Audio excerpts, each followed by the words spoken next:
Ang horoscope ay tumutukoy sa 12 zodiac signs at sa kasalukuyan posisyon ng mga planeta sa ating universe. Maaari nitong bigyan ng gabay ang mga tao sa kanilang pamumuhay. Bawat isa sa atin ay may kanya-kanyang kapalaran batay sa ating birth chart. May mga kilala at tanyag na tao sa mundo ang naniniwala at gumagamit ng astrology upang mag-manifest ng kanilang mga hinahangad sa buhay. Gayunpaman, ang sinuman ay malayang magdesisyon para sa kanyang sarili. Ito ay gabay lamang.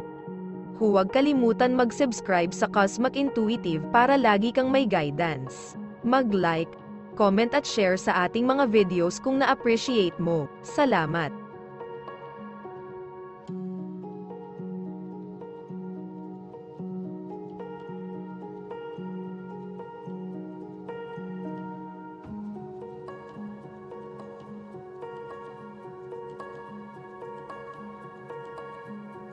Aries, walang kakulangan ng mga tagapagligtas kung kailangan mo ng tulong, marahil sa kabaliwan ng buhay. Nakalimutan mo ang mga taong nariyan upang tulungan ka sa mga mahirap na oras, o ito ba ay ang pagkakasala na sa tingin mo ay humihingi ng tulong, marahil, sa lahat ng iyong pagkaabala, ikaw ay masyadong nakatali o nag-inat para sa oras na hindi mo naibigay sa mga taong ito ang kreditong nararapat sa kanila. Alam mo na ang universo ay isang salamin na eksaktong sumasalamin sa kung ano ang iyong ipinapalabas dito. Ang simula sa premise na ito ay nakakatulong na malutas ang anumang mga isyu sa relasyon ngayon.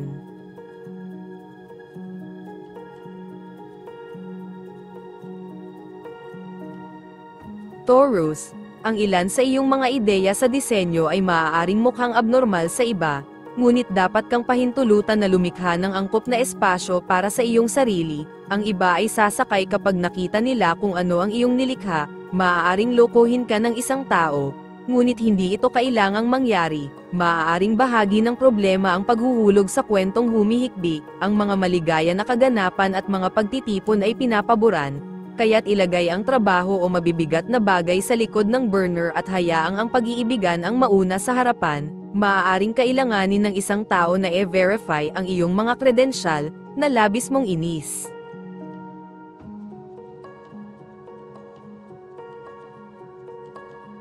Gemini, ang iyong imahinasyon ay kailangang batay sa pagiging praktikal ng ilang mga sitwasyon sa lugar ng trabaho. Sa ilang mga paraan, nagtatrabaho ka sa isang nakakurap na paraan, ang mga problema ay maaaring biglang lumitaw. Itinapon ang iyong schedule sa labas ng bintana, ang mga empleyado ay masuwayin o maaaring magbigay sa iyo ng magkakahalong impormasyon. Ang paghahanap ng katotohanan upang makarating sa ilalim ng problema ay pinakamainam. Kung nakipag-ugnayan ka sa mga manggagawa upang maglingkod sa iyo sa ilang kapasidad, suriing mabuti ang kanilang mga kredensyal. Hindi ito ang pinakamagandang araw para magtrabaho sa isang tao.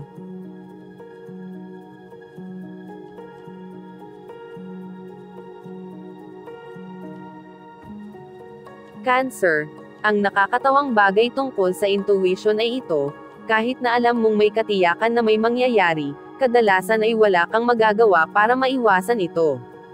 Ang laro ng karma ay nagtuturo sa iyo na ang ilang mga bagay ay pinakamahusay na hindi nagalaw.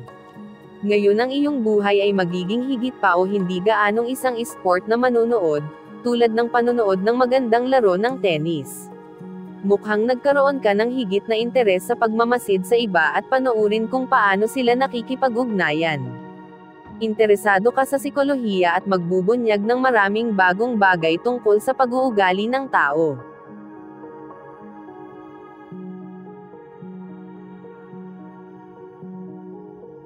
Leo, ang mga kasalukuyang transit ay nag-trigger sa iyong malikhaing sarili. Gayunpaman, may pagkakaiba sa pagitan ng malikhaing imahinasyon at daydreaming. Alamin ang pagkakaiba.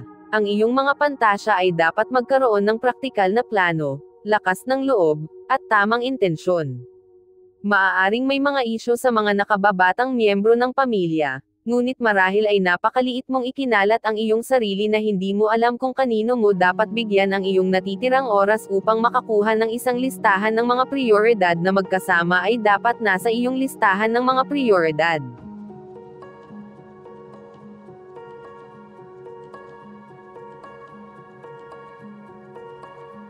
Virgo, madaling ma-stuck sa isang partikular na paraan ng paggawa ng mga bagay-bagay, lalo na kung hindi ka nababagay ngayon. Maaari mong hikayatin ang isang tao na gumawa ng ilang maruming gawain para sa iyo ngayon. Ang iyong pagkakaibigan ay dapat na manatiling buo kung hindi mo madalas ipilit ang taong ito. Maaaring mangyari ang mga makabuluhang pagbabago, kahit na sa loob ng mga susunod na araw. Ang espiritualidad ay maaaring isang mahalagang tema sa paligid kung saan bibigyan mo ng matinding pagsasaalang-alang. Ang mga mas malawak na pananaw sa paglalakbay, mas mataas na edukasyon at mga konseptong pilosopikal ay maaaring mag-trigger nito.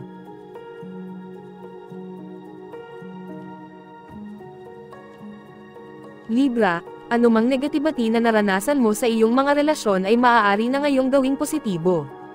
Alam mo ang lumang kasabihan na, ang tasa ba ay kalahating puno o kalahating laman, kailangan mong isipin kung ano ang mayroon ka kaysa sa kung ano ang tila kulang sa iyo. Sa mga usapin ng pamilya, hindi mo dapat lampasan ang iyong awtoridad sa pamamagitan ng paglalagay ng iyong timbang. Mas malalaman mo ang iyong mga kausap, lalo na kung sila ay mga bata. Ang pagpipigil sa sarili ay dapat ang nangingibabaw na kadahilanan, makamit ang pinakamahusay na mga resulta, at magtakda ng tamang halimbawa.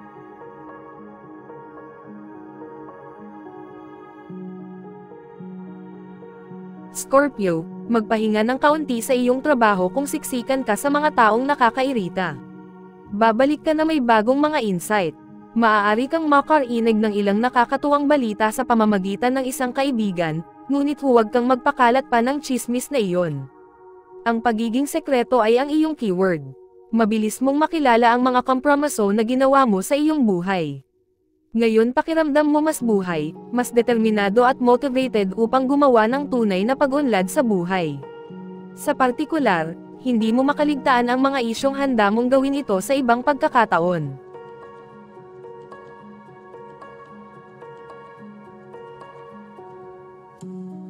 Sagittarius, kung mayroon kang mga alalahanin tungkol sa trabaho, dapat kang gumawa ng praktikal na bagay upang mapabuti ang sitwasyon. Walang saysay na mag-alala o magreklamo na hindi ka nasisiyahan sa mga bagay. Lumapit sa iyong employer at pag-usapan ang iyong nararamdaman. Kailangan mo ng magandang katatawanan upang matulungan kang makayanan ang ilan sa iyong kasalukuyang mga kalagayan. Kung ang pera ay nagpapababa sa iyo, ang isang mahusay na dosis ng komedya o pagtawa ay makakatulong. Magsama-sama sa ilang mga kaibigan upang matulungan kang makalimutan ang mga isyong ito, kahit pansamantala. Tumingin sa positibo.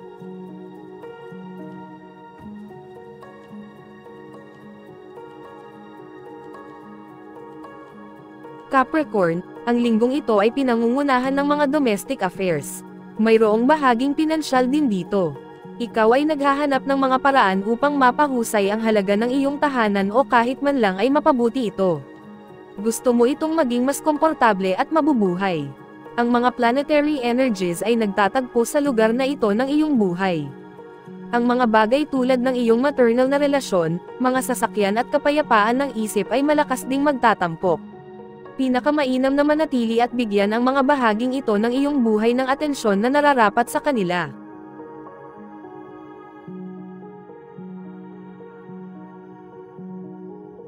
Aquarius, sumandal ka sa labas kahit na pinipigilan ka ng iyong schedule na magkaroon ng oras para gawin ito.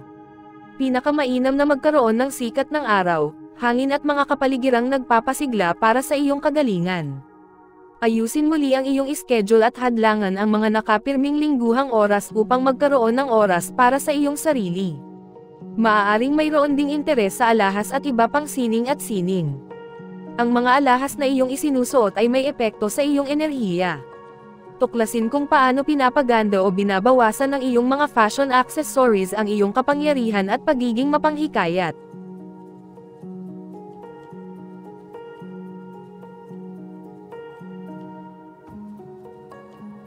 Pisces, ang iyong kaluluwa at espiritual na buhay ay nasa isang maayos na yugto ngayon. Ito ay nagbibigay sa iyo ng panloob na pag-unawa, na nagbibigay sa iyo ng pagnanais na kumilos dito. Dahil dito, ang iyong kasalukuyang mga saloobin ay may kaakit-akit na kalidad tungkol sa mga ito, na umaabot sa iyong isa sa isang relasyon. Ito ay maaaring magresulta sa isang pakikipag-ugnayan o posibleng maging kasal para sa mga single. Maaaring mahikayat kang kumuha ng hindi pangkaraniwang sidetrack, ngunit dapat mong palaging panatilihin ang isang malinaw na direksyon at layunin.